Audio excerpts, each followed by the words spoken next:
Are you a writer? Do you keep a journal? Why not? Keeping a journal is probably one of the best ways to keep track of what you're thinking, not only today, but yesterday and the days before yesterday. Keeping a journal is a wonderful way to be a writer. My name is Vin Dacquino. Our next guest is Samantha Apicella, and she does keep a journal. Samantha, Hi. Let's talk writing. A pleasure. You were part of the Mahopac Writers Group. Yes, I am. And I get the wonderful opportunity of hearing a lot of your great work. Oh, thank you. You are relatively young as a writer. Can I say your age? Sure. 19 years old. And yet, you are an avid writer. Yes, I am. You are a wonderful example of when a writer comes to me and says, how do you know when you're a writer? I say, when you write. Yeah. Talkers talk, writers write. And readers read. And read. Excellent. So you're a reader and a writer, and you do keep a journal. Yes. Tell me a little bit about your writing experience, who you are, what you do, and what writing really means to you. Well, ever since I was young as I can remember, I've always loved to write. I started keeping a journal, and it just kind of blossomed from there. And writing means a lot to me. Every time I feel sad, every time I feel happy, every time I feel something, I feel inspired, I go to my journal, or I go to a poem, or I go to whatever short story I'm working on, and I write. And I don't think about it, I just write. So your journal is like a best friend? It's a friend to me, yes. Yeah.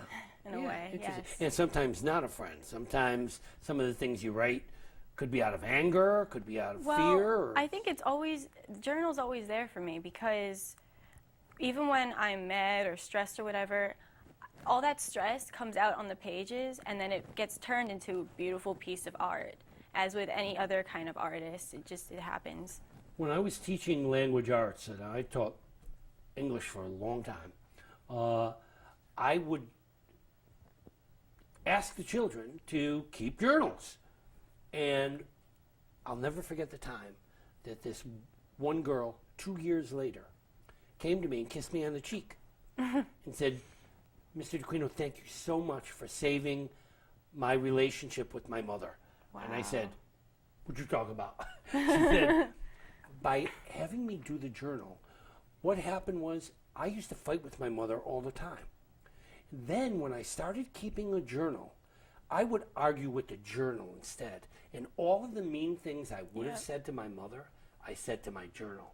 And by the time I got to my mother, I was cooled off and didn't say the things that could have made us enemies. Yeah, that's awesome. That's just so relatable to any situation, anyone. You have a feeling, just write it down. And it works. It's very therapeutic. I know this is going to be a strange question, but I've never been accused of not being strange. Is writing a high for you? It's not a strange question at all, because it really is. I think it'd be like I said, any form of art's a high for anyone. It helps me, it makes me happy, and then I love sharing it with others. That's why, one of the reasons why I love going to the writers group. I love hearing other people's writing, and I love reading my writing to everyone and getting criticism and criticizing other people's work and just enjoying it. It helps. Give me an example of your writing. What kind of things do you write about, Sam? I write about probably I don't know. I write about anything, really. I'm very open when it comes to my writing. Write about my feelings. I turn those into poems. I use a lot of metaphors and symbolism. One of my favorite writers is like Edgar Allan Poe. I have a book of his works. I like the real dark stuff. Yeah. I love skulls. As you can see, I'm wearing a skull dress, skull earrings. I put some skulls into my writing, and I use that as a symbol for a lot of my stuff. Just basically anything, nature, life. So is there a dark side to Sam? I think so. But then again, I think there's a dark side to everyone. There you go. And you work it out in your journal Exactly. and not necessarily play it out in life. No way. No. You write So in you're your not a journal. big advocate of drugs for young. Oh, no way. No. I think everybody has, like, my natural high is writing. And I hike, I walk, I meditate. Yeah. Those are natural highs. And I think everyone has a natural high, all teenagers, whoever. And it's your obligation to find that natural high. Exactly. Everyone whatever has it is. it. Yes. It could be weightlifting, it could be writing, it could be reading, it Yeah. could be hiking. For you, it's writing. Yeah, it's my main. When do you write? I usually write at night, but I like writing outside when it's really nice, when it's sunny. I go out on my deck and I look at the trees, I look at the clouds, and I get a lot of inspiration from stuff I see outside, birds, nature. But for the most part, I do write at night for some reason. I guess, I don't know, I get inspired at night. Mm-hmm. Now, you also, I think you were writing a novel, right? Or did you attempt a novel? I wrote a novel for my psychology class a few semesters ago. My parapsychology professor assigned us for our final projects, you could either do a research essay about, like, neuro stuff with your brain, or you can write a story. No-brainer for you. Yeah, I was like, of course I'll write a story. So I wrote a story. It's called Sweet Dreams. I'm not yet published. I haven't had anything published yet, but I'm definitely looking into it. Yeah, doesn't mean you're not a writer if you're not published. Writers write. And sometimes your books are more important for you than for them. Yeah. And someday it might be for them. Right now, you're writing because what writing means to you. Yeah. That is the best kind of writing. Tell me about that Sweet book. Dreams is basically, it's kind of psychological, and it's kind of a horror story at the same time. It's also kind of a romance, but it really isn't. I don't really want to give anything away, but basically it's a college student, a girl, a mysterious boy comes into her life. She has really strange dreams, and the dreams start becoming reality. Wow. And the reality is kind of scary, and she has to figure out what's going on. Does she figure it out? She eventually? figures it out, and it's scary. It's scary to her. It's scary to her loved ones. Is there like an underlying message in that book that you're trying to deliver to us? In Sweet Dreams, or? Yeah, Sweet Dreams. I think there's probably a lot of messages in it. Oh, wonderful. That Okay. a lot of people could take out of it. But I think one of the biggest messages is that you have to know what's real and you have to know what's fake. There's a fine line between reality and fantasy. Wow. Sam, proud of you, because thank that's you. really important. That's important to understand, that out there you're going to have so many contradictory things coming at you from all sides. Yeah. There's people who swear this is right, people who swear that's wrong. And you have to decide yourself. Yeah. And one of the best ways to work out your feelings is in a journal. Exactly. To see it in writing. I've said this 1,000 times. You've heard it 1,000 times. I'm going to say it again. Writing is for working your ideas. Not just writing them, working them, thinking about them, wondering, who am I? And one of the things you're going to discover is that you're not like a lot of people. No. And you are like a lot of people. And trying to figure out who you are and what you are is important. And knowing that who you are and what you are today isn't necessarily who or what you will be tomorrow. Totally. Like, we're constantly evolving. I think I'm a strong believer that in individualism. I think all of us, we're individuals. We may have similar interests, may hang out with people that have similar interests to us, but we are all individuals. That there's something that everyone has something unique about them. Oh man, in Kiss the Candy Days Goodbye, Jimmy suddenly discovers that he has diabetes. And he goes to the doctor. And he's sitting on the table, and the doctor tells him for the first time that he has diabetes. And she says, this means that you're going to be different from other children. He said, wait, I don't want to be different. I don't want to be different. Yeah. And she says, Jimmy, there's nothing wrong with being different. It's what you make of that difference. that matters. Don't be different, be unique. Exactly. And it's just exactly what you said. It's okay to be different. We're all different in some way, shape, or form. One of the things we need to do is find that difference. What makes us special? And what you're doing with this journal is exactly that. It's a journey inside to find out who Sam really, really and truly is. So, who is Sam? Who am I? Who are you? I don't think there's a word to really describe me. I guess I'm unique. I'm creative because I've always loved creative things. I like creative clothing, music, writing, especially. I noticed that you do. I mean, you dress amazing. Thank you. Yep. And you wear it well. I mean, it's one thing to be in style. It's another thing to make your style. And that's what you do. You're different in your way. Thanks. So, okay, the way you dress is a little different than others. What other ways are you different than others? My writing, it's like, and everyone's writing is different. If you give, and I've done this before in English classes, if you give someone one thing to write about in like 2 sentences, everyone's sentences, they may be similar, but they're all slightly different. Because everyone has their own style. So my own style comes through my writing, comes through, I guess, with my music. I like a lot of rock music, stuff like that.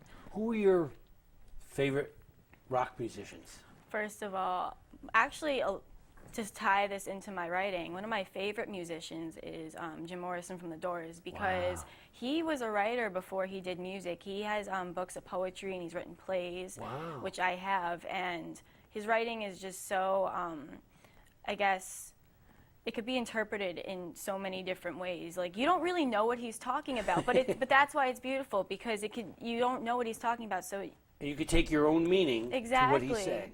It's Is there great. anything that sticks out in your mind? Anything by Morrison that you would say, see? Honestly, you would just have to read, not everything, but you'd have to read a bunch of his work just to I can't really describe it to you. Yeah, I know. You'd have to, like, it's not. It's an experience. Yeah, you once you read a bunch of his, you only need to read like 5 or 10 of his poems, and they're all pretty short, and you'll just be like, wow, like I understand what she's saying. Now, what about your poems? What do your poems say? My poems all have, they're all different, but a lot of them, I like using nature as metaphor for daily, for things in life. Like, I like birds a lot, and I like cats a lot. Even though I don't own any cats, I'm allergic to cats. What do birds and cats tell us? How do you feel about them? Cats are so fierce, and they're beautiful at the same time. They have their own. They have a mind of their own. They're so arrogant. They don't like to listen to their owners. They just like to strut and show off their stuff. And I think that's what we should all do. Like, we should just, even if you're having like a bad hair day, or I put on 2 different shoes this morning, anything like that. You just have to. I always say you just have to work it. You have to. That's right. That's right. And sometimes you just have to deal with your day. Yeah, if you work it and you believe in yourself and you're fierce, like the cat is, then nothing will stand in your way. Oh my God! My cat jumps up on the desk, looks at me, takes his paw and knocks my glasses off the desk. Then looks at me as if to go, I don't know who did it. They're so arrogant. Yeah. And with birds, whenever I think of birds, I think of freedom, because they can just fly wherever they want to. They have their nest, they have their home, but they can fly wherever they want to. And like cats, they're also beautiful. I think all animals are beautiful. Okay, Sam, if you could fly anywhere you wanted, where would you fly? That's a good question. I would fly all over the world. I would take a trip I'd first go to California, because I've never been to California. Oh, wow. Then I'd go around, I'd stop in Austria, because I'm part Austrian. I heard Austria is very pretty. And I'd stop in Italy. I'd stop all over. I'd go to Jamaica. I'd go to all over the world. Wow. Yeah, that's good. That sounds wonderful. Okay, so you're a writer, and you write about what you feel, and you write in a journal. Big question. What does your journal look like? Is it a pad? Is it a hardcover? You know, there's a thing called nothing books. Have you ever heard of nothing books? No. Nothing books are wonderful. They have them in bookstores. They're hardcover. You open them up, and they're empty. Pages I are know what blank. you're talking about. Yeah. They're called nothing books or anything books. Yeah. Sometimes they're called It's like a journal blank books. card, basically. Yeah, and it's plain, and you kind of write your own book. What is your journal? And another thing is, my students used to use the marble notebooks. You know what those are? You know, the black and white? Yep, I used to have those. And they would write in those because very hard to rip pages out of those. Yeah. So sometimes writers are tempted to tear their stuff out, rip it up, which we'll talk about in a minute. But what does your journal look like? Well, I go through notebooks a lot. I like notebooks with pretty covers, like the notebook. There's actually a story that I'm working on right now that's going to be entitled Through Her Voice, and that's in journal. Entitled what? Through Her Voice. Through Her Voice. And that's in journal entry format. It's going to be a fictional young adult story. And so before I wrote the story in that, I used it as a journal as well. So that has a really pretty cover. There's like a vampire on it, and it's just really pretty illustrations. And I try to go for the little notebooks that have the really nice illustrations. And because they're cheap, and I like going through them. And I have about 11 journals. Wow. That I've been keeping, and some of them are poems. Some of them are just thoughts. One thing that I really enjoyed doing is I would have an idea for a poem. So I'd wake up in the middle of the night, so the poem would say 1:10 a.m., and I'd write the poem. Yeah. Turn the page, and it says 1:14 a.m., another poem. 1:19, another poem. And what I would do is I would take the same theme, the same idea, and try to write the poem as many times as possible until I finally got it to what I thought was it. Yeah. And sometimes it was the first version, sometimes in the middle, sometimes the last version. So I would stay on that main idea. Do you find yourself doing that sometimes? Once in a while, I actually do time my journal. Well, not time them, but write the times that I'm writing journal entries. That's interesting. But with my stories, I am always editing, looking for grammar errors, all of that. Idea. But with my poems, it's a different story because a lot of my poems come like straight from my heart, and I feel like your first impression's your first impression, and that shouldn't be changed. So a lot of times I just leave my poems, but with my stories, I'm always editing. See, what I like about a journal is that a journal isn't always meant to be final copy. A journal is like a work pad, and it gives you a chance to kind of work ideas out. So that's what I did. You know, I would take an idea and then I would change it and then go through. The good news is that the original is always sitting there. Now, big question. You ever throw away work that you've written, or do you keep them in the journal? I keep everything. I try to keep everything. That's wonderful. Keep the journals in my room, and then anything that I printed out or whatever, I keep in folders. And there's so many folders. They're in cabinets in my kitchen because I don't have space in my room anymore. Kiss the candy days goodbye. No exaggeration. You know what an egg carton is? Yeah. This big, this filled, handwritten. Wow. In the days when I wrote this, I had just gotten married. My son was only like a year old, and I was working on this book and working on it. Didn't know how to type. Is that you on the cover? No, that's actually my son. Wow, he looks like similarity. you. I thought it was you. I asked him, I said, can I use your image That's on so the cover of the book? funny. And he gave me permission. This story is a book about like an 11, 12-year-old. This is when he was 11 or 12 years old. Then, if you hand me that book, Kiss the Candy Days Goodbye, which is the sequel, that's my daughter. Oh, when that's she was great. 11. And I used them as models for the covers. The books aren't about them, but the covers I wanted to capture. Since the books were special to me, I wanted my children to be part of that for me. And to me, it made the book even more special. Yeah, it is to special. feature them on there. It's very special. But yeah, you're right. There's a lot of similarity between my son and me. Yeah. So when I was doing Kiss Candidates Goodbye, I didn't know how to type. So I just hand wrote everything. I Yeah. have every one of those pages. I have boxes and boxes Wow. of those things. Now, speaking of typing, Yeah. what do? Do you handwrite? I like to handwrite first because I find it easier. I just like crossing out. If I want to change Yeah, me anything, too. I just cross out. It's easier for me. I'm more of like, I'm not that much of a technical, even though most young people these days, they love the Twitter and the Facebook, the technology. Yeah. I'm more like, I like to write things and then type them once I finally have Yeah. everything And that's edited. a form of editing. Yeah. When you take it from handwriting and you put it into typing, one of the things I tell writers all the time is try to hear your work every way possible.